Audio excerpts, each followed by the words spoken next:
I had a really clever, quick-witted intro for this episode, but I forgot what it was. So I've just been sitting here at the microphone quietly for the past 5 minutes trying to remember. And then I realized that I should probably just record the process of trying to remember this intro, which is now turning into this. This is the intro, which doesn't really do it justice because I have a witty guest today. I've known Clay since I first moved to Tucson, so a little bit over the years, and we worked together on a couple performance pieces back in the day, maybe the late zeros. And he was in a nerd rock band in Tucson called Ladies and Gentlemen way back when. And in more recent years, in the past decade or so, he has been a clown and performer for refugees around the world. Wow. Yeah, pretty amazing because he is Clay amazing. And I have a very, very high regard for the work that he's been doing for families in dire circumstances all over the place. He has worked with the famous Patch Adams, doctor you may be familiar with, notably from the movie played by Robin Williams. And I'll tell you, just knowing that someone like Clay is out there going to refugee camps around the world, performing for families and kids who are just so hungry for fun and joy. I don't know what to say. I think that's just quite beautiful. Whenever Clay and I run into each other in town, because he doesn't live here anymore, it's always a very welcome breath of fresh air exchange. It's nice to just get into some silly stuff with him and hear about his travels and what he's been up to. And it's a lot of fun following him on the social media outlets.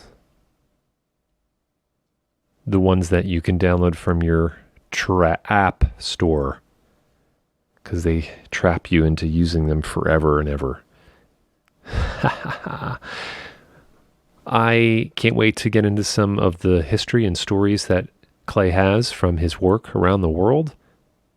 And I hope I don't botch this, but he is the founder and director of the Emergency Circus. I'm pretty sure that's true, but I know he is highly involved in the Emergency Circus. He has an ambulance that was converted into basically a performance mobile, clown mobile, that you can catch all over the country when he's touring it and showing up in nursing homes and schools, parks, all over the place. So I'm excited to talk about this stuff with him. Ladies and gentlemen, Clay Amazing.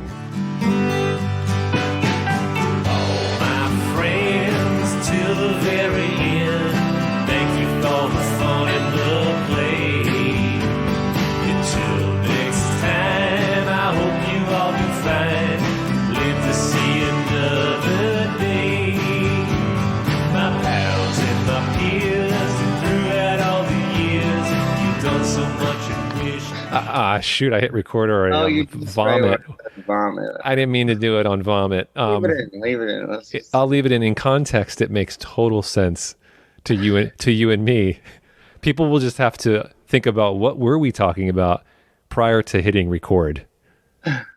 It'll just leave it up to their imagination. Mm-hmm. What could possibly have happened leading up to that moment? Hey, man, I'm glad to see you. I'm really happy to see you here. And I'm getting a nice look at this mug. I always like to see the mugs. What is on that mug? This says San Francisco.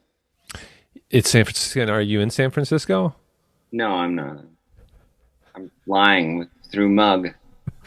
You're just telling me you're in San Francisco. Mine is the Garfield mug. This is my podcast mug. It's you use your friends wisely. Oh. And Garfield's pulling Odie on the skateboard. because No, Garfield. it's Bradford Trojan and Friends, so I feel like, it's a fitting mug. And it came from McDonald's, 1986. Back when McDonald's was indie. Right. Back was- when Garfield still existed in some way. Yeah, when Garfield was cool, and when Garfield was funny. When I was 6 years old, that's when it was actually funny. Now, After that, it's pretty sad. There's like didn't one, too much. not as much. Pushing Odie off the table triggers you. And Yeah, pushing him off the. Oh yeah, and Nirmal, trying to send Nirmal to Abu Dhabi. yeah. I feel like I talk about. I You know probably. what Abu Dhabi is. I don't know where it is. I've No, sometimes. you- I've sometimes wondered though. Have diehard Garfield fans traveled to Abu Dhabi just to make pilgrimage because it's in the original Garfield strips? I'm not sure. That's just a question. I would, if I ever went there, that's why I would be there. That's the only way I would go. Oh, buddy. Yes. So you're actually not in San Francisco. You are in New Orleans. That's right. You've been there for a while now, huh? Yeah, grew up in Tucson, Yeah. and that's where we met. And when did I guess like 10 years ago, I first came. Well, not first, but I first lived here. Yeah. Yeah. And I just fell in love with the vibe. Why? It just seems like, to me, it seems like it's the last stand of, in Tucson, when we were hanging out and I was coming to see the bands, and I was doing the bands, and there seemed to be lots of artists in town. I mean, I guess I don't really know what it's like now, but there's no puppet works. There's no weird underground things, I don't think, unless I'm just too old to be invited. And that's the question that I have too. Do I not have the secret handshake? Who knows? I don't think it is. I don't think it's like it was Tucson 2003, when I got here. Yeah, a lot different now. That bumper sticker, keep Tucson shitty, that was the. Yeah. It's like that for a reason. They made that sticker for a reason. Mm-hmm. They know very well. So New Orleans being something like early aughts Tucson. Yeah, in a way, kind of or that. just like a place that's kind of impervious to. But I mean, it's not obviously impervious to this. Like, I don't know what I call it, the nothing. You know that from the thing, kind of like takes over cities in a way. Like Tucson was so cool, you could get $500. This, right across from the grill, the space. There was like, amazing place for $500 a month, and you could just really afford to do art for the sake of art. And then I don't know where this money comes from, but it comes from all over, and it comes and like it takes over, and then there's no fun anymore. It's just froyo. Yeah, it's froyo and that stuff, the nothing. Yeah, it was fun, and then it's done. But something about New Orleans is just, it's so, the culture is so alive, and it's just like it happens a lot slower anyway. Yeah. Yeah. So, well, dialing it back a little more then. So when you're in Tucson here, you grew up here. Mm-hmm. Yeah. What was Did it you like? grow up here? No, There? I didn't grow up there. I didn't do that. I grew up back east. I was in the Philly area, and came to Tucson 2003, visited a couple times and loved it. And was like, oh, this is a whole nother world. You know, this is not unlike anything I've ever seen. And I fell in love with it. I fell in love with the desert and exactly what we're talking about, just being able to do art for art's sake, knowing that you can have a low cost of living and play music and make art and just not be, you know, having to run yourself ragged through the trials and tribulations of the corporate ladder. You know, someone greases the corporate ladder and you just slip all over it. You just oil it up real well. Yeah, you can't get up that corporate ladder. That corporate ladder is oiled. It's slippery. It's a bunch of lard. Someone just coats it in lard and you can't get up. Well, only the bottom part. The bottom part. The top part is easy to go. It's an escalator at the top, and you're just like, oh, I don't know. Then it turns into an elevator, and then you're just. And then you're on then you're in a squirrel suit, flying squirrel suit from there. Yeah. Easy peasy. Then you're God. Then that's it. You're God with a whole chunk of change in your bank. Yeah. Oh boy. So you were basically here, you know, living your life in Tucson. And, I mean, what was it? So my experience of like growing up in suburbs, you know, suburbs of Philadelphia and being able to, you know, come check into the city, but you know, we had a pretty like thriving music world. But when I got to Philly, it was more like, oh wow, there's so much happening here. It's just like full city. And Tucson never felt like a city to me when I got here. I think it was pretty like ghost town, right? Like when you grew up, it was not a lot happening, or was there? What was your experience of growing up in Tucson? Oh, I mean, growing up is just kind of growing. I think it's kind of the same. I went to the park and, but yeah, you know, it was fine place to grow up. Better than growing up in New Orleans, I'd think. Yeah. It'd be like gritty and, you know, gunshots and just be tougher around here. Yeah. For kids, anyway, not as much.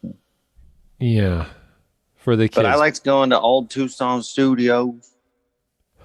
You know, Trail Dust Town. Would you see the stunt shows when you were little? Oh, yeah. And now I'm a cowboy. And so that's what I'm. A real fake cowboy. A real fake cowboy. An authentically fake cowboy. Yeah. I just was just checking in on you here. I looked at some of your Instagram and was just looking at some of, you know, the cowboy maneuvers that you've got going, you know, with the lasso, and it's impressive. And so like and one of them, I thought you were actually wearing a naked chaps. Like I had to really get my eyes focused because I realized it was not. You had pants on. I thought you didn't have pants on in the one video, but well, it depends on the video. I don't know which one. what's floating around out there. But anyway, so Tucson really obviously inspired this. I mean, what you're doing now. Yeah, I think so. And so seeing that, when you were little, did you think, okay, I want to do these stunt shows, or I want to be a part of this world? What did little Clay want to do? What did little Clay want to do? To do like stunt shows. My first thing I wanted to do as a kid was be, when my grandma asked me, what do you want to be? I said a prince. Because that's, you know, still working on it. I'm going to get there. You will get there. I just had to marry a princess, right? Is that the only... Yeah. Did you want to be a prince because you didn't have to work? Or was it like, I want to eventually become a king? No, I don't think I wanted to be a king. You didn't have that much forethought. I just wanted to ride a horse around. I didn't want to like lead anything. I just wanted to, you know, just ride in and save somebody or something. And that kind of Prince. You wanted Yeah, to say slay a dragon or something. Got it. Yeah, so a little bit more like fantasy. Well, not fantasy, because, dude, I mean, there could be dragons coming. Yeah, I who will. knows? I don't know. Who knows? And so that was your first thing, and then eventually it was like I want to also become like a cowboy stunt performer. Yeah, when I saw that, of course, like, I think kids are always like, "Oh, that looks cool. I want to do that." Yeah. Um, but yeah, I never really looked into it too hard until then I started doing music, Yeah. and we had that band, Ladies and Gentlemen, and Right. we were doing. Yes. Tell me about Ladies and Gentlemen. That was in high school, and then right out of high school for a couple of years. It was just like nerd rock, Yeah. but it was really vaudevillian. I felt because every show we had a different theme and a different vibe, like Captured by Ninjas show where we dressed up my brother as me and like different people that like looked like us, and then we were ninjas and we captured them and told them that we held ladies and gentlemen for ransom, and we played their songs as ninjas, and they escaped at the end and killed us. Yeah, we did all kinds of just weird. Half of our practice was like sitting down and thinking of ideas of like what were we going to do next, and so that was really performative, not just a band, but like vaudeville, really. Yeah. Who was in the band? I'm trying to remember because I did see you guys. I know I saw you a Garth couple Bryson, times. Okay.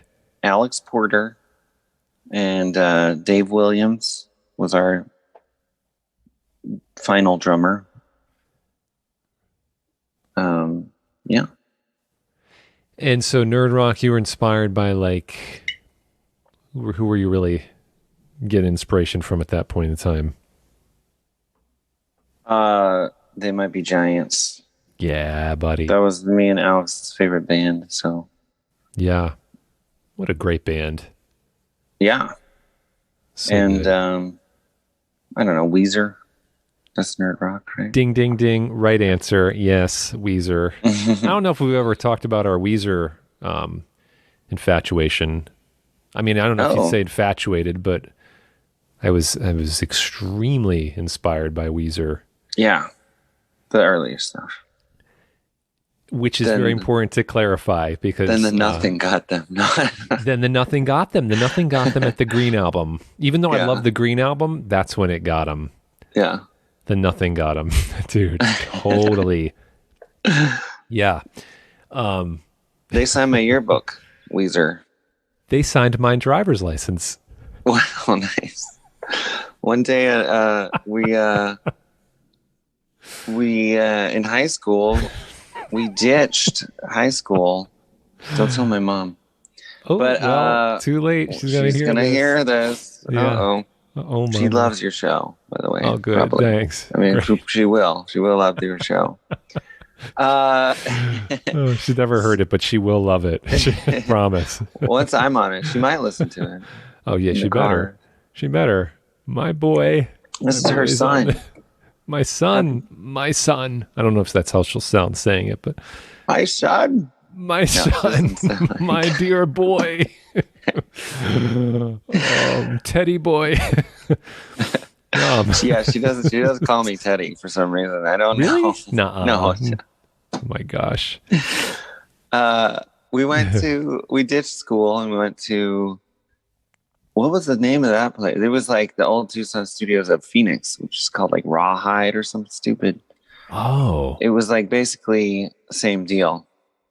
But It was there, and there was a sign. Actually, we just went to a signing. They were having a signing, so we're like, let's go. Sign our yearbooks. So we went and signed the yearbooks. Of that, we waited in line, and we're like, here we go. And then afterwards, we were talking to the new bass player, because nobody cared about him. He was brand new. This was like right before the Green album. Right before Green Album. So the one who died, Mikey Welsh. Oh, he died. Yeah. Oh, I didn't know if he that. was Green Album, then it was Mikey Welsh, then he died like soon after, and then they had Oh, their wow. third one. Yeah. Oh, So, jeez. but people were talking, you were talking to him because We were talking to him. God rest his soul. Yeah, rest in pieces. Well, yeah, because nobody was talking to him because they didn't really know he was in the band or whatever. We were like, hey, let's talk to the new guy. So we're talking to him. He's like smoking a cigarette and it's just like, yeah,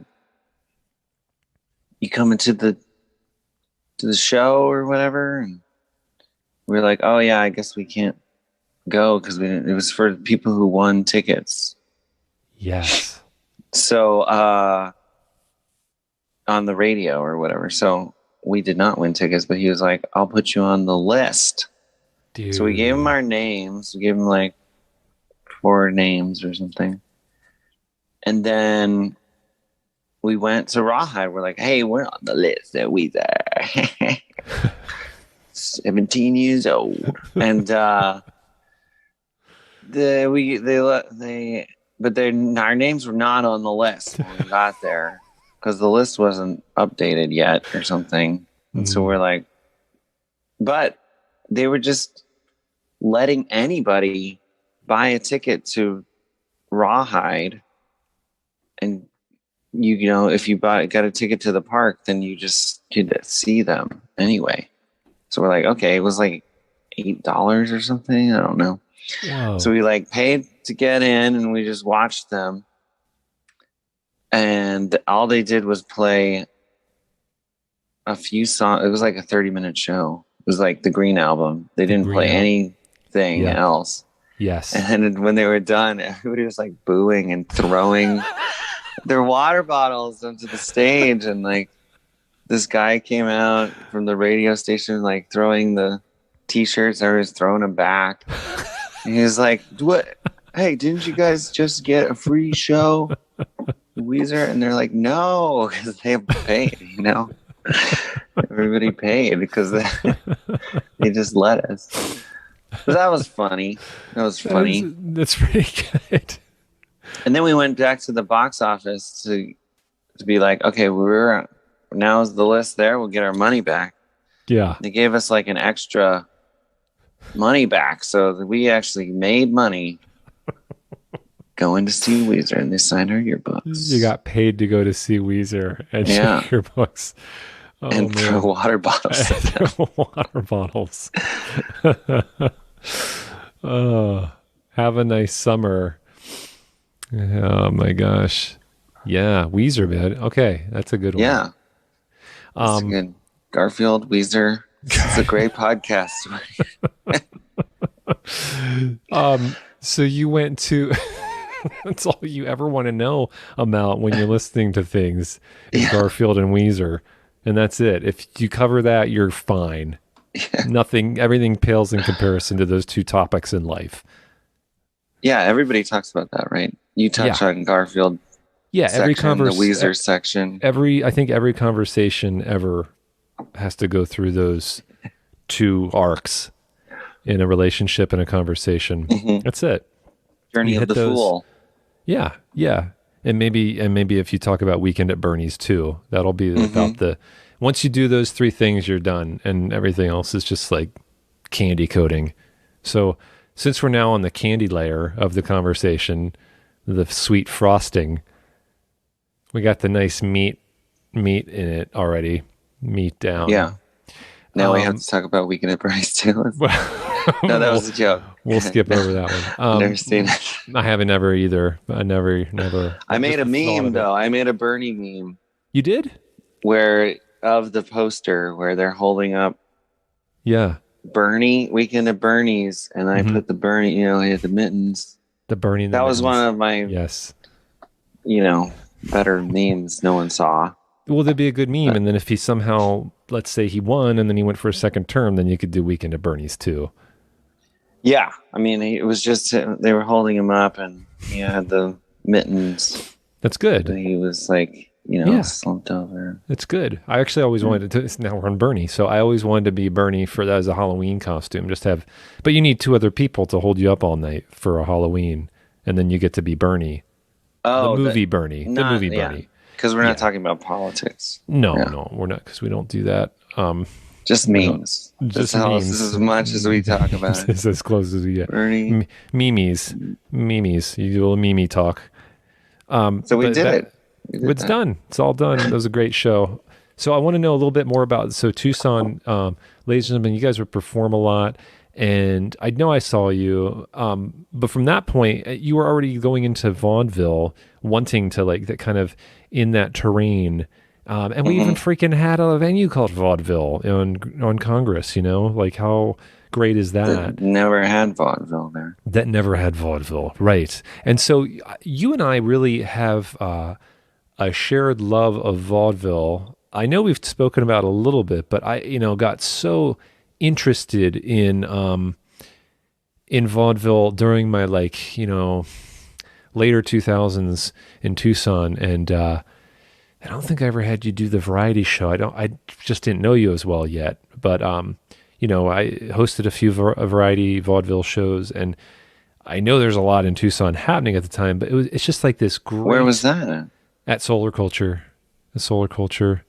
I think it was Lemon Man's Star Surf Variety show, and it was great. It was great. Just a lot of different acts and kind of going through that. And I got so fascinated at that point in time because I love the history of vaudeville and the way it was presented, and then just the acts that you would hear about and read about, and what they would do. You're very specialized. So I'm wondering what really drew you towards that, and if there's anything in particular, the history of it, or anyone that in Well, particular. well, for me, what really got me into that, I was approached by Audra and Brenna and Lindsay and the Whiskey Breath Burlesque. They wanted me to play music because they wanted a band. So they're like, okay, Clay plays the music. So I went to a meeting and they're like, yeah, we're going to do this thing, burlesque show with live music. But I didn't last long in the band. I just started moving on to the stage and doing, coming up with acts, and we didn't really know what burlesque was. So we just nobody did. That was like the new way, like burlesque coming back in the early 2000s or whatever. Yeah. And so we did all kinds of crazy, weird stuff that some I can't even say because my mom. Now she's definitely listening at this point. Yeah. Yeah. So stuff you don't want to talk about. Anything that you can talk about that is okay to talk about. We did a great segment we called Fux News, where FUX News, and I was Johnny Cockring. I don't know what it's not even that good of a name, but we just did little known sex laws. We did like the news of the day. Like we added there was no like stripping, and it was just all talking, and it was like total vaudeville. Yes.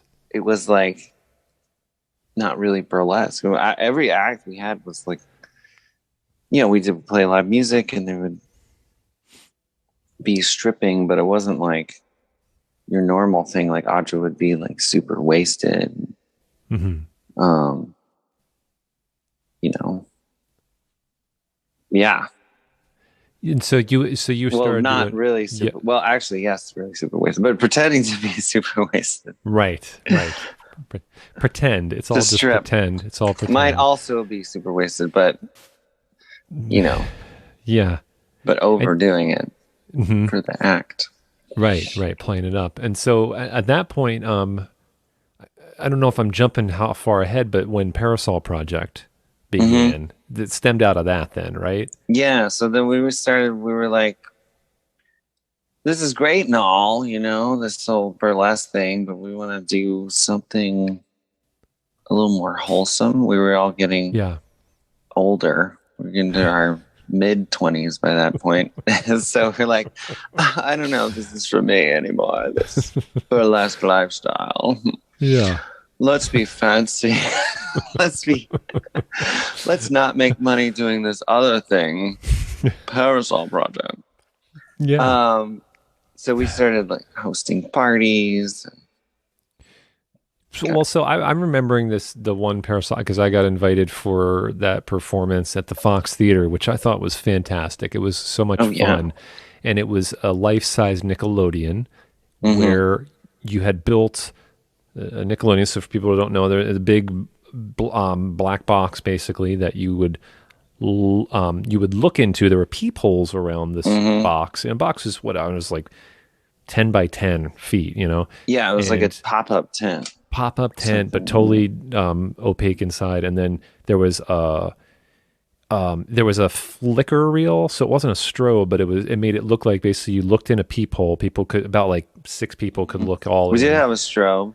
A strobe. It was a strobe, and so we would go in there, and there would be these miniature acts that would come in, and I think it was basically like somebody on a park bench, and you know the different characters would come in and interact, and it was all super funny and absurd. Yeah, that was a great little thing. Really cool, and yeah, a lot of work.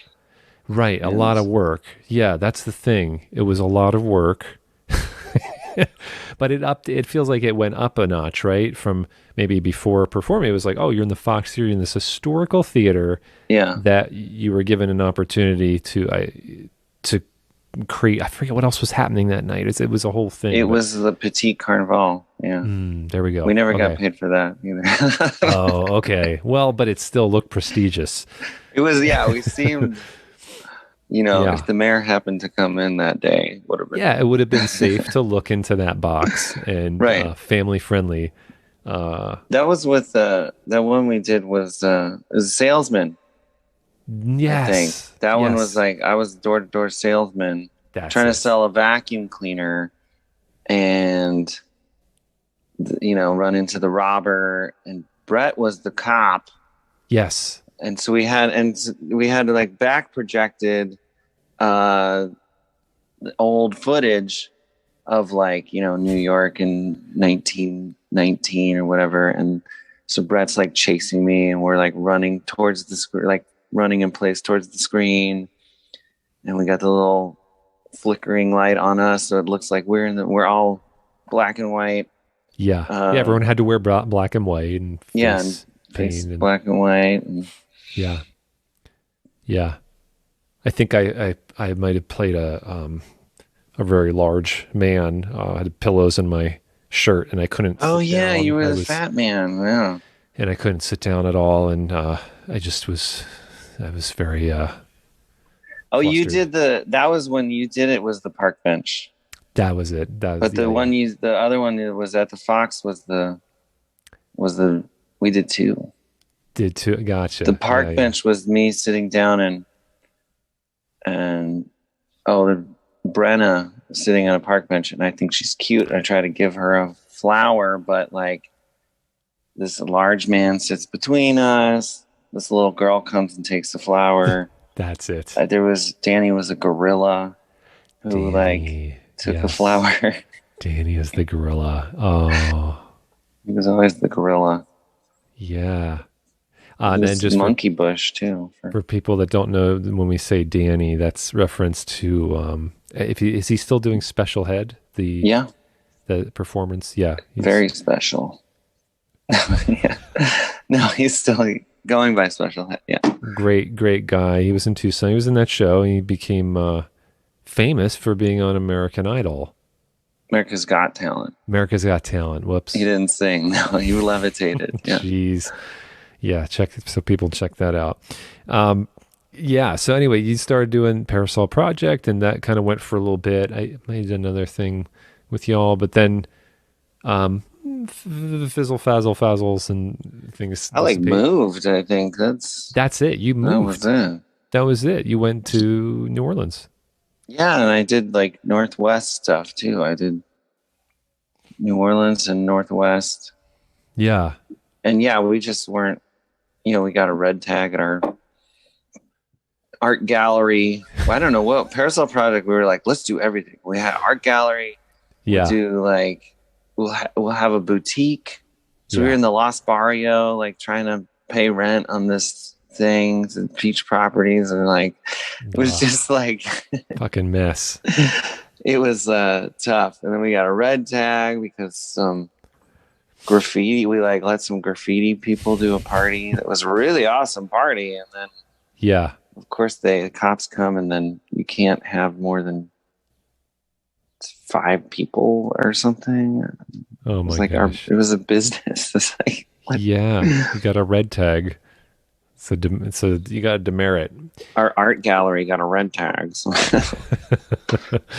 Well, so then from there, what happened? You left, and where did your journey go onwards? Because I have filling in the gaps here between leaving Tucson to you creating the Emergency Circus and traveling the world as a clown.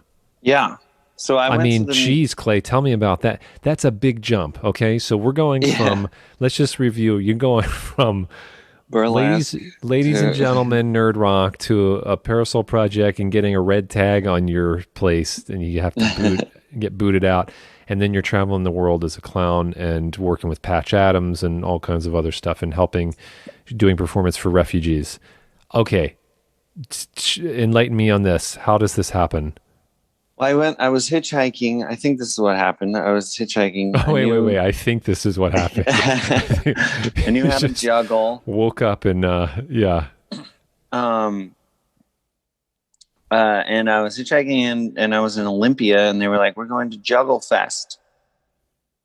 Um, so I was like, "Okay, I'll go to that on Lopez Where's Island." Lopez Island? Okay. And so I got in this big bus, and we like snuck onto the ferry by hiding under blankets or whatever, and Stowaway. went to this festival, 2008 or something. I don't know. And I met all these circus people from the Northwest who were like, "Hey, we're in Bellingham. Just come over." I had a crush on this girl, so I was like, "Okay, I'll go there." Of course I'll go. And then Yes. I just kind of, they had this land, and then they said, and they were just nice people that I really loved, and I fell in love with this land and them, and they said, we're going on this thing called the New Old Time Chautauqua, which is, do you know what Chautauquas were? They No. were like these traveling vaudeville shows. So there's like a new old time one set up by, it was started by the Flying Karamazov brothers Hmm. and Patch Adams, like in the early 80s, something like that. And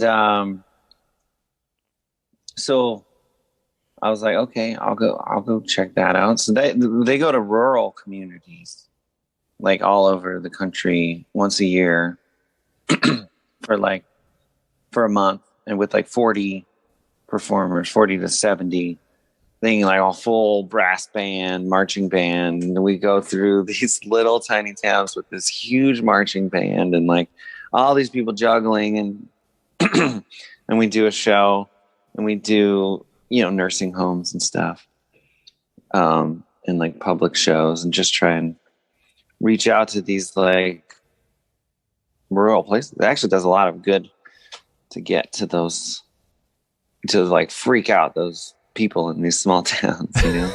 It's good medicine for them. And we do a show and raise money for some local charity or something. So that That's beautiful.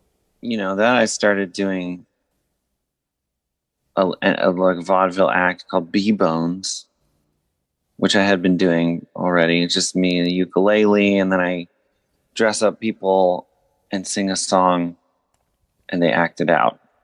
Pretty simple. Yeah. Like they play the sun, and and I get a guy to play me and like go swimming in the ocean, and everybody's like waving their arms as the ocean, and the guy's like swimming in them. And Yeah.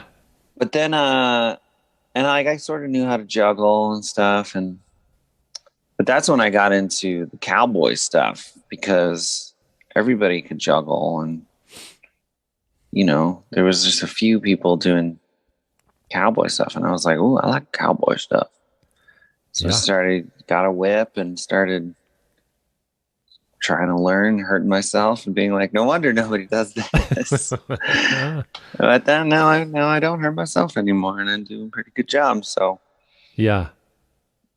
So I started making, more money off of performing than off of any, serving coffee at Cafe Passe. So, I was like, okay, this is cool. So I just started doing that. And, but I really wanted to, I really liked most doing the like nursing homes, and I felt like that was really like the best part of my performance and the best thing I could do, because people are so appreciative, and we go to a hospital, and so I started Emergency Circus and bought an ambulance that we could tour in. I did a Kickstarter and did tours of the US with Special Head one time. We went, and with a bunch of other clowns, and it's called the Jambulance. It was the Jambulance. Then somebody put gas in the diesel tank. But now, thank God that happened, because now not I Special have the Head. Shazambulance, which is Shazambulance. Yeah, which is the Arizona flag that wrapped. One. Yeah, yes, that's looks like a circus. Especially if you're not from Arizona, you don't know what the flag is. Then it's like, whoa, yeah, the Arizona flag is the circus flag. That's amazing. Yeah, so right towards the beginning, Patch reached out to me thanks to Briggs Klinko. Who is that? Was in Parasol Project, and was working for Patch at the time, as like the personal assistant, and recommended that he's looking for musicians to come along to go to Jordan right after Syrian conflict broke out. Yeah. So all the Syrian refugees were going into Jordan.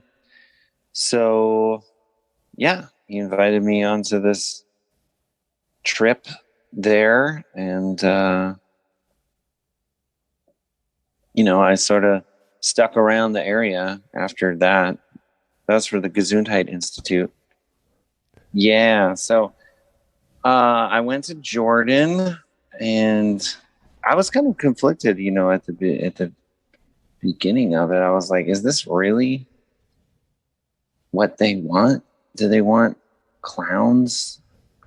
They're just like these people just, their own government is bombing them and killing them, and there's like terrorists all over the place, and people are like just trying to they're stuck in the middle of this weird conflict that nobody really even knew what the hell was going on, but they knew it was horrible. Yeah. And they had to leave. So, so I'm like, what? Okay. So like this plane ticket was like $1,000, a couple $1,000 to get me there and back. And I'm going to have to eat and whatever, and have a hotel room and go to these refugee camps. It's like, does that really make sense? Is this what I'm doing the right thing? Is this like white dude coming from America. Hmm. But I mean, as soon as we got to the place, we pull up in this bus with like all these clowns, and these people have just been, traveling and just like had really, really hard times. People are sometimes giving them food, and UNICEF is giving them tents and stuff, but there's nothing, nothing at all comes close to like having this like experience of joy of these weirdos coming out and just like playing with the kids and juggling and dancing with the adults. And it's like the kids don't get to have their birthday parties and they were just normal people, like grocery clerks and lawyers and whatever, and anything. Yeah. Just all stuck in this situation, not used to being, homeless. And yeah. But I mean, it's like immediately I was like, oh yeah, this is extremely worth it. Yeah. This should happen. We should have a whole army that just does this.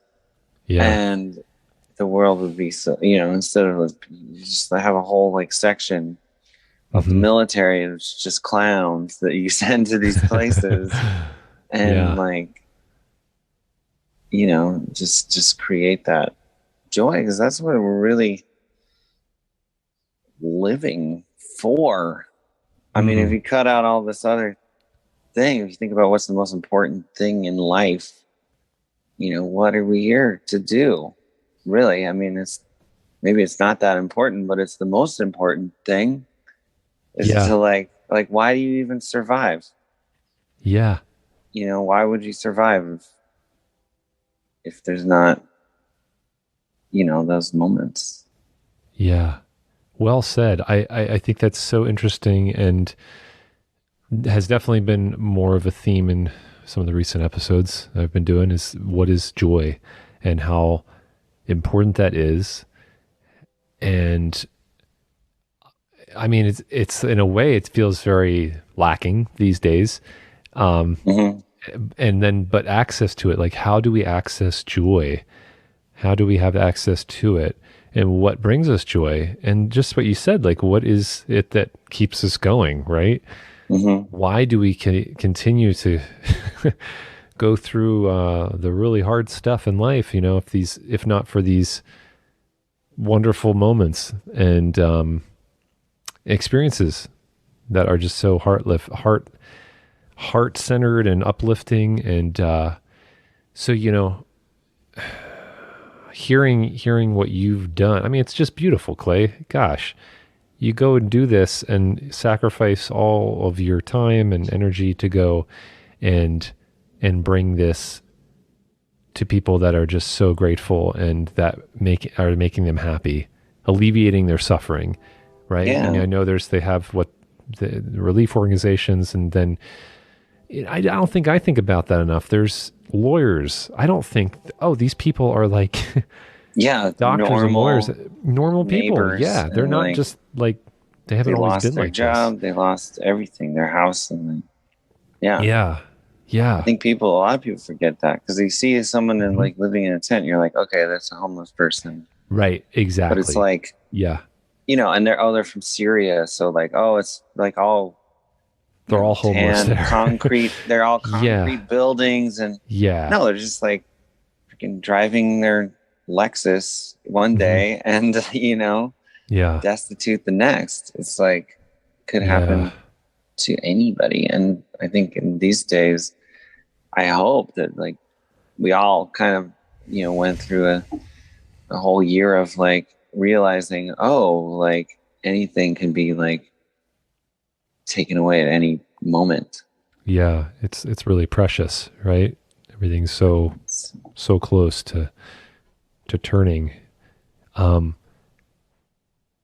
this set you on a new, I don't know, say path, or just by doing this, did you end up going and doing more of these kind of? Yeah. So as I stayed at the end of that trip, I was just like, okay, I'm not going to take this plane ticket back. I'm just Yeah. going to stick around. And actually, my friend, Leapin' Louie, this is his cowboy. That's my like cowboy mentor. He's my I call him my Yoda or something. Maybe he's the other guy, Obi-Wan or something. He's your yodeling Yoda. Yeah, he doesn't really yodel, but Well, he probably could if he tried. yeah. So, He's a cowboy. He's great. He's also been a big part of Clowns Without Borders for a long time. So he was right across the street. And what's the Clowns Without Borders? Tell me about that for a moment. It's a clown organization that does a lot of the same things. Emergency Circus. Yeah. It's been around for a long, long time, 20 years or something. And so he was over there in Palestine, and he was like, "Hey, you're right over there, Patch. That's crazy. I'm over here." It's like, "Oh, it's like you should come over and do something with us." I was like, "All right." Yeah. So just like took a bus, a couple hours. It was across that pretty crazy border, though. Took a lot of hours to get through there. So when you're doing this, how safe did you feel? Was it a little like, ooh, this is real? Pretty safe. I always feel like about fear is that like people are always it's never as scary as it seems, or like nothing is as it seems. So it's like you go to this country and there's just living in New Orleans is like, well, I go to the Quickies and there's like a shooting there every month. Yeah. The closest gas station to my house. So like what is really what's gonna happen in crossing the border between Israel and Palestine? I mean, it's like always fear is like overplayed in the media, is from my personal experience. Yeah. And always going to these places where you think like, oh, people are gonna hate you, or people are gonna be mean, and it's just like people are people, and they're nice, and wherever you go, there you are. And I'm cautious, but I just often it's been my experience that the fear is always more than the actual danger. Yeah. So yeah. And it's worth it. It's like if I blow up or something doing what I love, then it's worth it, to me. It's like, what am I going to do? Just stay home so I don't blow up? Like, no, these people are blowing up sometimes. I'm going to go there and like, give them what I got to give. Play your heart out. Which is like being a silly guy running into doors and, looking dumb and making fun of America, and and people love it. They love that. So, and it's really like makes like this unexplainable connection, because there's no word, like I can't really say anything, a few things, but there's like this communication that it really goes to show you when you're doing this clown thing that we are so like our similarities are like it's like so much more than our differences. Like the differences are tiny, and with like how kids laugh at the same jokes in the same way. We all laugh in the same language is what I like to, that's my sound bite. That's great. I love it. Okay, so that's the sound bite there. We all laugh in the same language. Yeah. Through through this frequency of fun. Yeah. Yeah. And so when you get that, and you like the power of vaudeville, power of show, of spectacle, is just so intense. It's like nothing. It's like the oldest storytelling, you know? It's like sitting by the fire, and it's like how we build community. It's not like looking on your phone and seeing something, but you're there and you're interacting, and it's like, I don't really see it as, you know, an audience and me, and you know, it's just like it's a thing that happens, and I can, you know, embody the clown and just come right away and be like the stupidest, silliest thing, and then it gets everybody to drop their whatever they're holding in front of their mask, you know, and just be able to be flawed and be vulnerable and be silly and have a good time. And yeah, it's like a really healing. I've seen a lot of intense situations. I've seen a lot of, you know, beauty and a lot of healing because of the things that we do, and people, organizations like the Emergency Circus do, Oliver. Yeah. That's so beautiful, man. I really, I'm very like, I would say I'm very proud of you. You know, I really appreciate you going to do that. It's just such a wonderful gift to give. And it's a lot of work too. I mean, I hate the behind the scenes stuff, you know, the websites and the, you know, keeping up to date on all that, and raising money, and but once I'm there, it's like, yeah, get me in front of, I've done the 7 shows a day, just like, boom, wake up, crack of dawn, and like go out, and you know, in the heat, and it's just something about it.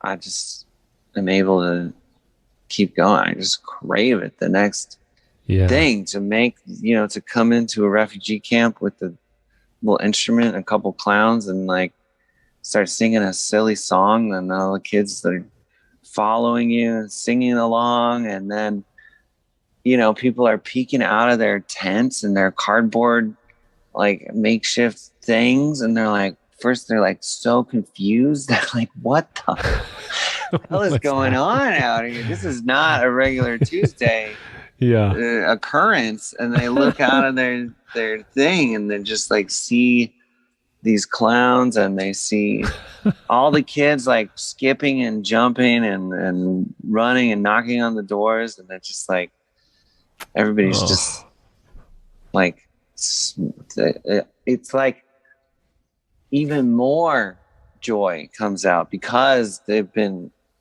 unable to like express it, you know, and there's been no space for them to be happy, you know. So it's like when you give it, it's like if you're hungry for a sandwich or something, when and it gets there, it could just be a peanut butter and jelly thing, but it tastes so good, you know. It's the same thing. It's like if you haven't had that, been able to dance and being able to laugh and, you know, make fun, then it's just like really, really powerful in those situations. And then you leave and you see like that it's still happening. Like you create this space for people to feel this way, and then you leave and the kids are doing tricks and teach them some magic, and then they are like making up other magic tricks, and by the time you leave, it's like the kids are doing a show for the adults, and then Oh, it's just like it's so beautiful. yeah. You get situations where there's people from like warring nations, you get Kurds and Iranians and just like people from like don't speak the same language and have been battling for years. You get like Israeli army people next to the Palestinians, and then they're all watching this clown and they're all like laughing. It's like it brings them together. Oh, So they're all experiencing this thing, and it's like, yeah. it's so beautiful. Yeah. Gosh.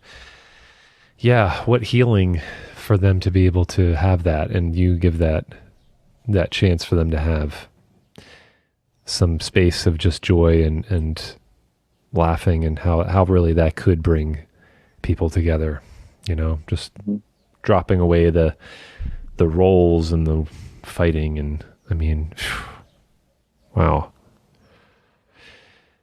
When you started doing this, so you say you worked with Patch Adams, that's part of that. I mean, people know, I think they know who he is through the movie with Robin Williams, and they realize there's this person, and he's out there. I mean, this is a real guy, real doctor, and still doing this, still out. Yeah. Yeah. It's like 70 or something. He just had his foot cut off. He just had his foot cut off. Yeah, he's got a great little video about it, how he's very excited to have no foot. He's just like always the optimist.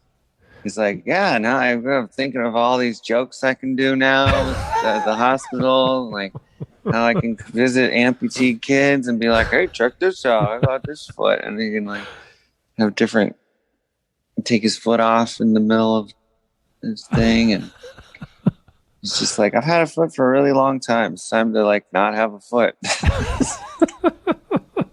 It's a good outlook on life, being a clown. Was it it's a very good clown? Yeah, very good clowning maneuver there. What happened? He got it?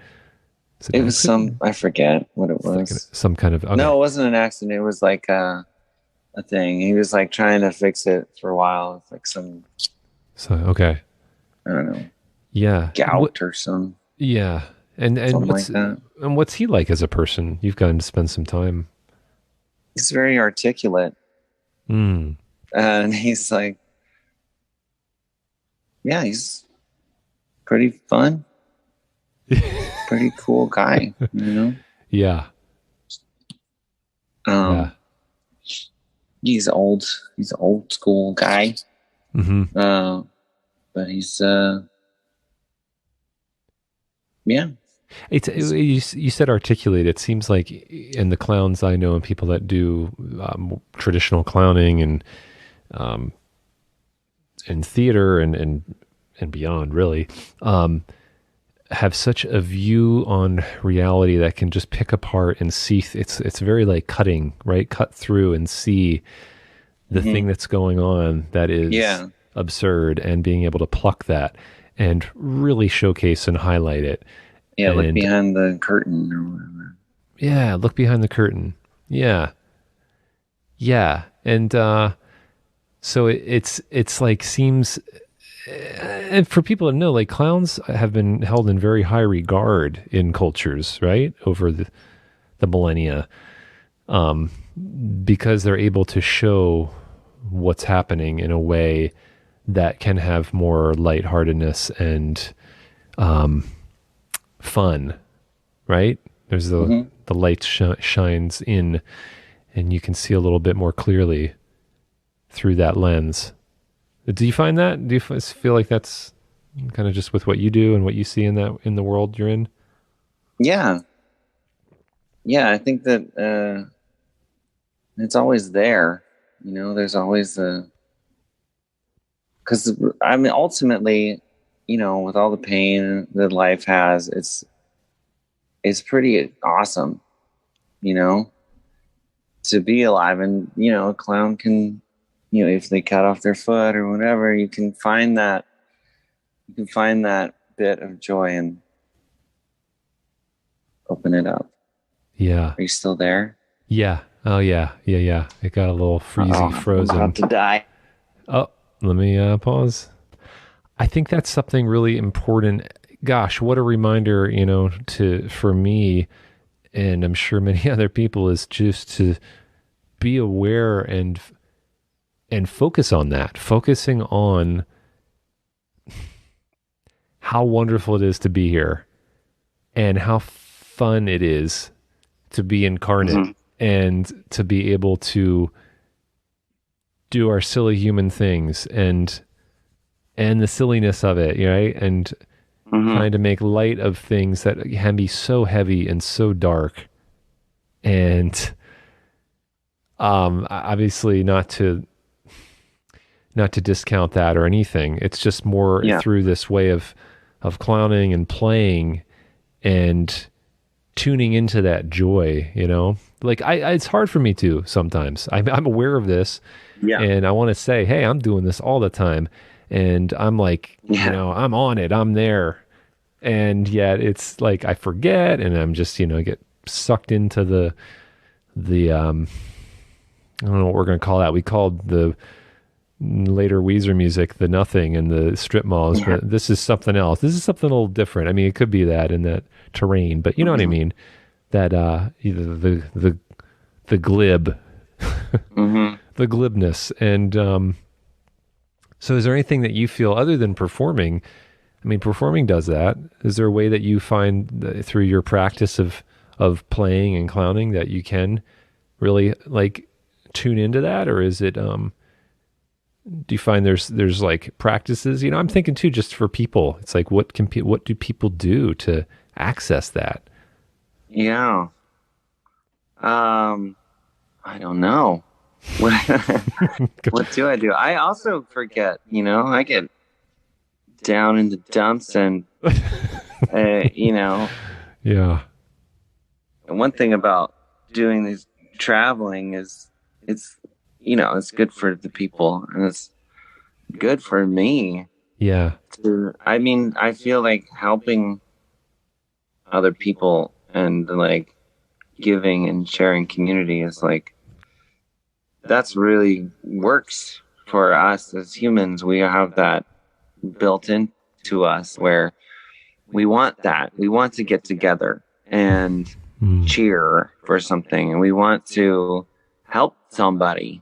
We want to give somebody something and have them smile. And I think that's what everything is. Even like going shopping is like, the reason why we like shopping is because we want to go like, get a thing from the clerk, and the checking out, and the old lady's talking too long with the person in front of you. It's like we're social animals. Yeah. And so for me, if I'm feeling heartbroken or something and all depressed, and then I go to another country and I'm just like, oh man, why would I care about that? Yeah. Why would I care that I got dumped? Yeah. Like, so what? Yeah. That is nothing. This is nothing. So that helps a lot. Yeah. Just kind of put things in perspective and, realize, counting blessings. Everybody can do it, no matter what. And it's like, well, you definitely get enough of the crap, put on you constantly. So you might as well, look on some bright sides. Yeah. Now and then, because nobody's really helping you do that. They're more the whole like our society's trying to. There's like, every commercial is like, you are ugly and stupid, and that's why you need this thing, So it's like we're conditioned to think we're ugly and stupid and the worst person, and we need this pillow. But you know what? We don't need that pillow. Well, maybe we need that pillow. I mean, it's a good pillow. It's fine, but like you can get the pillow, but it doesn't mean it's gonna make you a better person. Stupid. It's not gonna or ugly. And so you're not a dum-dum because just because you don't get the pillow. And it's so true.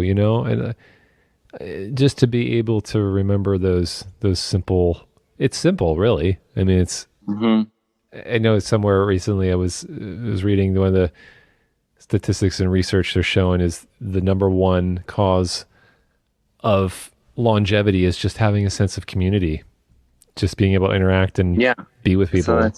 Yeah, and it's true. It feels so much better to be around folks, and what you said earlier, just being able to bring cheer to others, something like this. Being able to go and help people, alleviate their suffering, and how good you feel. Like we're just wired for that. We're wired to like help others and to cheer them on. Like you said, I love that. Yeah. Like cheering them. And then you feel better, right? That's the kind of fun thing. Like we're like the conditioning of you need to get your own, go out there and fight to get your own. And that's going to do it. Then you're going to be happy and content, but it's kind of the opposite. It's like, go out there and help folks and give. And that makes you happy. Yeah. And that happens too in the refugee camps and all. It's like everybody wanting to help us move the props and be part of the show and being a part of it together. So knowing that, past year has maybe put a little this on hiatus. What is your future looking like? How have you been, handling that? We did some awesome things this year still, even though we're not, it was hard. And people really need this now, right? Now it's on even home turf. People needing. Yeah, everybody needs it. Yeah, at the beginning, I was just going out in the, New Orleans with the Shazambulance, just me, and like going on the roof of the Shazambulance and doing a show. I put out a hotline. It's One Now Circus One, which just took a long time to get that Google Voice number, but I made a little commercial. I was like, call One Now Circus One. Are you tired of this? Are you bored? Why not get a circus? Come to your house. I'll stand on the roof and do this thing. And like, we did so many shows where all the neighbors came out on their porch and just like watched a show. And, it felt like normal again, and it was just beautiful. People hadn't seen it. They never see that, really. And then it's like, because of this pandemic, now they get to have this cool experience. It's kind of, Yeah. And then we were also, we did this Cirque de Vote, where we went to polling places and did all kinds of celebration at the polling places. All the circus. We activated 7 cities across the country, and we got a grant to do this whole thing. Activated them. Yeah, we activated polling places, and kind of like it was the antithesis of whatever the people like going with guns and to poll watch or whatever. We were there with juggling clubs and being like, whatever.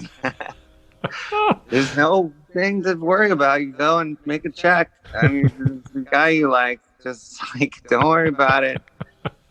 It's like, And where? We So did we're shows. We did parades to yeah, the yeah, polls from the show. We did Phoenix, Tucson, yes. Milwaukee. We did Philadelphia. Oh, you were. Oh We my did gosh. Whoa. North Carolina. We did Portland. Wow. All these hot spots. All All these over like the place. they've been having like rough time or like weird times. Yeah, We got them. yeah. We injected some joy there, Good and for yay, Clay. maybe Cl- we made some kind of difference. I would say so. I would say so. Um, d- and so what happens now? What is your like on the horizon for you? What's the So, and we also were able to go mm, to Tijuana and oh we did shows on top of I got my little crew there. We got yeah, a really awesome San Diego troupe. yeah, And people from Ensenada, and we get out there, and we were out on top of the thing, and there's people, migrants, waiting to still waiting and waiting, and now that's like really shut down for a while. yeah. So but we were able to go there and do And do rooftop that's shows. that's amazing. Wow. They're on like the balcony of the thing behind these bars, and they're just watching us and Whoa. on the roof. It's a little tougher because usually it's like our show is all about audience participation, but there's ways Yeah. to get the participation um, from far away. But usually Yeah. I like, they get the kid and you put the lasso around them and have them jump out of it. And, have them juggle beach balls between you and a kid is like I like that grand finale. Be like, you can do this, Yeah. we need someone to help us. And then it's like you juggle with the kid, and then they are the star of the show and get them on your shoulder, But we can't do all of that stuff, but it's still Yeah. really, really appreciated. Oh, I'm sure they love it. We And can. yeah, and so then what's on the horizon for you? What is it going to look like Well, I want for to do that again. Mm-hmm. We're still, so that's next. And I'll be touring the country Yeah. soon, Yeah. doing different, whatever I can do. I'm trying to, if anybody has like some ideas, if there's like a nursing home where there's like a courtyard or something. Now it's like things are coming back. So, Mm-hmm. but it's still, it's a little bit cautious still. Yeah. I don't know how long it'll take until the news says everything's cool again. But, going into hospitals is maybe, another year out. But, Right. doing door-to-door stuff Yeah. is Yeah. in little orphanages and things. So if anybody has any ideas, call one now, Circus One. Is is the number still live there? The Still number good. goes straight to my phone. So one now, Circus One for all your emergency circus needs. And we'll post everything in the show notes so we can have access to all the things that people need I to thought know. it would be easy to remember, but it's like some people are like Circus Now One or what now? What Yeah, now? it gets a little jumbled in their juggling the numbers in their brain. Basically, now is the area code. Circus One is the easy, right? That's easy. And I will type that out so people have access to that. A few more questions here. Just kind of been doing at the end of the shows, and I'll be curious to see what you say. So these are the canned questions that I ask everybody. And this will be a good one for you. The first one is, what was your favorite toy growing up? Ooh, favorite toy.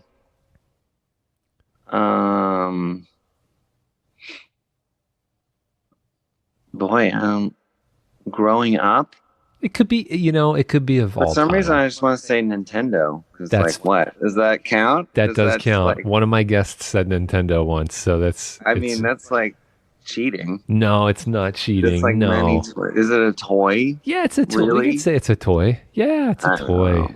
I It's think I'm okay. cheating. No, it's not a cheat. No I cheat. failed. No, you passed. You But passed. that little thing, the little xylophone that you pull and it makes the noise, that was pretty cool. Oh, those are good. Yeah, that's a good one too. That's a good. Um, Favorite movie of all time? Um, ooh, that's a tough one. I really like Life is Beautiful with a Roberto Benigni. A fantastic clown. That is a great, yeah, that's really like clowning. Talk about clowning in dire situations. Yes. That's Yes. like, yeah, Yeah. I feel like that's a classic, instant classic. And Yes. I guess it is kind of old now. Might be a classic. It's whew. Yeah, that one's a powerful one. Um, this one's a little tougher. Favorite album? Um, Not the Green Album. We know that. um, wow, I don't know. That's too hard. It's a tricky one. It's kind of this is a newer I don't like question. albums. Of like all time, like one that I listen to, or is it Yeah. one that I used to listen to and I listened to it too much because I liked it and now I can't listen to it again because I've already heard it so much. See this I might have to scrap this question because it's such a hard one. Everybody hates it. Everybody hates this question. And well, it just started. I just started the past couple episodes throwing this one in. So, you think about like there's obviously with albums it's like a list, usually there's like a top 10. You can probably do that. And getting the top one is tough. So just think about maybe just an album that was very inspiring. Yeah. Like Flood. Oh They yeah. might be Yeah. Giants. There you Oh, go. not again. There we I go. can pick that. That's okay. fine. You can do that. You're allowed to do that. Got a lot of good songs on there. It's super good. I just remember like listening to the tape of it and my cousin's wooden floor in Berkeley, and Ooh. yeah. There's one, so that's a good one. That's a good one. I'm just kidding. Because you said that, I was remembering this one time. I don't know how or when you were telling me about this or what happened, but you were living somewhere and you were sleeping and a car drove into your room. Right. Yeah. How did you just think of that? That's New Orleans. It's like a Ferrari actually drove into my door, like right. So I was living in this little it was like a laundry house, but there was no washer and dryer in it. It was just What do you mean my a bed. What do you mean a laundry Yeah, it's like a back house? house. It's like a house in the back of the house. Got it. It's Got like it. a small house where you would do laundry if there was a washer and dryer in it. There's not. It's just a Laundry guy house. paying $200 a month to like sleeping out in a bed, Yeah. a room the size of a bed and a water heater and a dresser, And so, it was a late night. I had worked, I was still wearing my thong from some burlesque show that happened the night before. And I feel like I just went to bed at like 5. Yeah. And then at 6, I like woke up for some reason. I looked at my door and then a Ferrari crashes through the fence and like the corner of it goes right through the door and it's like stops. It's like 3 feet from my head and from the water heater and just like bam. And I'm like, wow, this is a strange dream. because I really did not believe that that was happening. I was like, yeah, this is not happening. It's one of those, because I was dreaming and now I'm awake, I guess, but it's like, no way. This is like, that was the most, like, I'm not awake. This is a dream. Even like for a while, I was like, I can't believe. And so then I was like, what is happening? What kind of dream is this? And then I'm like, I start to dawn on me that like it's not a dream. And so I like sort of get up and I'm like, oh, a car has crashed into my room right next to my face. And what should I do about now? What do you do in that situation? Like, Yeah. am I gonna call the cops or something, or what? Who is this? Is this person okay? Yeah. And so I start to get up out of bed, and the guy backs up, and somehow his car is just like, I'm gonna go. I just crashed in. Now I'm gonna back up over this fence and over the, Oh my God. and like, I get up and I'm like, what? And I go out as he's like driving away, and I'm like trying to read the license plate and this in the Speedo, and I'm just in the middle of the street, 6 a.m. in a Speedo with a Ferrari just crashed in my room, and then like, and my neighbor comes out, and I was just like, Ferrari just crashed into my room. They called the cops, I guess, and then I went back to bed and waited for them to show up, and I don't know. Clay, wow. Had the landlord fix the thing. Just like, all right, well, going back to bed. Hope that doesn't happen again. Yeah. Like a failed hit. Hope a DeLorean doesn't come through the other side. Dude, that is weird. I love it. Glad you're okay. Glad you made it. And yeah, I'm glad that happened too. I mean, I didn't pay for it, so yeah, now it's a great story. It's a great story for all to hear. For every podcast I'm on, you can always use that. Yeah, you can add that question. Be like, have you ever had a Ferrari crash into your room? Maybe someone else will. Maybe. I'm sure there's instead of the album thing. Yeah. What's the craziest car that ever crashed through your house while you were sleeping in a thong? Oh my God, that's amazing, dude. So great to see you. Yeah, we'll check out all the links we got for you, for folks when they check out the show. And I can't wait to see you next time, you're around when we meet again.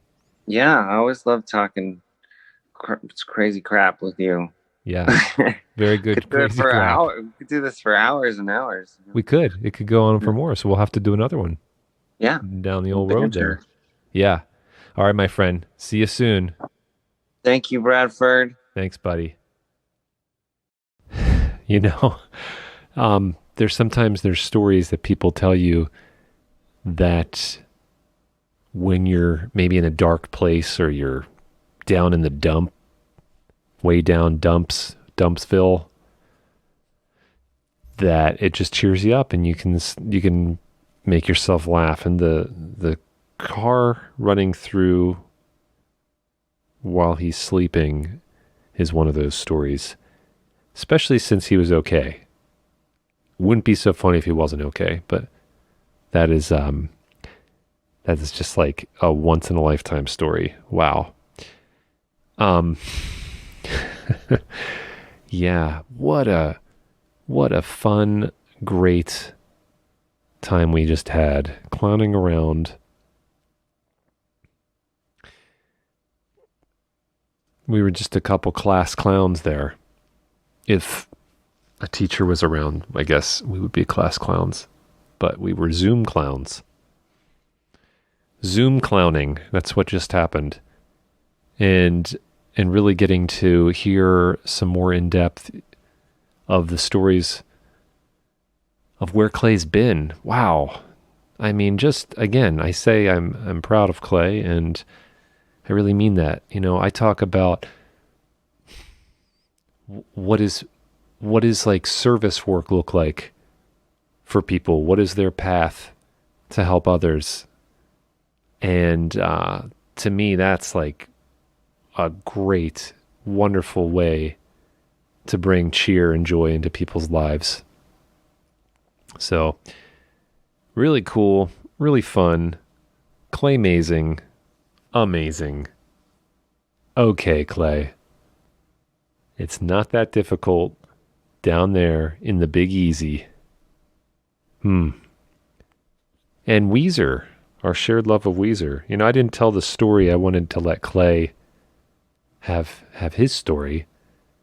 And now I'm at the end, so I can just kind of tag it on, is that I won tickets to see Weezer when I was around 22. It was at the Green Album. It was right when the Green Album came out. They were playing all these different weird venues around the country, kind of as promotion. You'd win tickets, you'd see them for half hour. They'd basically just play the Green Album.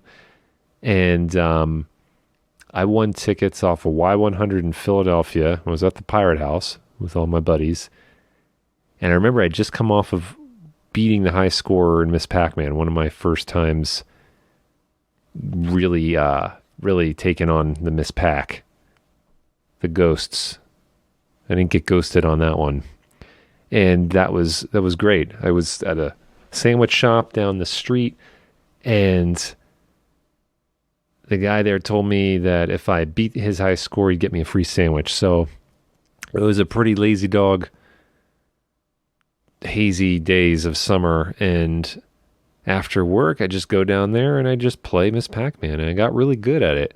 And eventually, I beat his high score. And I remember John Balzerini was with me, and the owner says, "Oh, you beat the high score? Okay, well, time for your sandwich." And I put my hand up, and I said, "I don't even want it." And we walked out. I don't know why I didn't take the sandwich. That was kind of a dumb move, but it was like kind of, this triumphant, I did it. I triumphed. I defeated Miss Pac. I defeated the ghosts. Miss Pac-Man and I were synced up. And then I got home, and I've been trying to win tickets to see Weezer, and I won tickets. I call up Y100. I get through, win 2 tickets. Go see Weezer. I don't know, it was a week later. Took my friend Robin, and we went and saw Weezer down at the boxing ring in North Philadelphia where they filmed Rocky. And Weezer played in the boxing ring. And it was fun. No one threw stuff for that at them. But it was a good time. And then I had them sign my New Jersey driver's license. And that was it. It was great. Well, that's it for now. Check out my Patreon if you'd like to donate or throw a little something in my direction. Non-feces related. Fare thee well, my friends, until we eat again. Bye for now.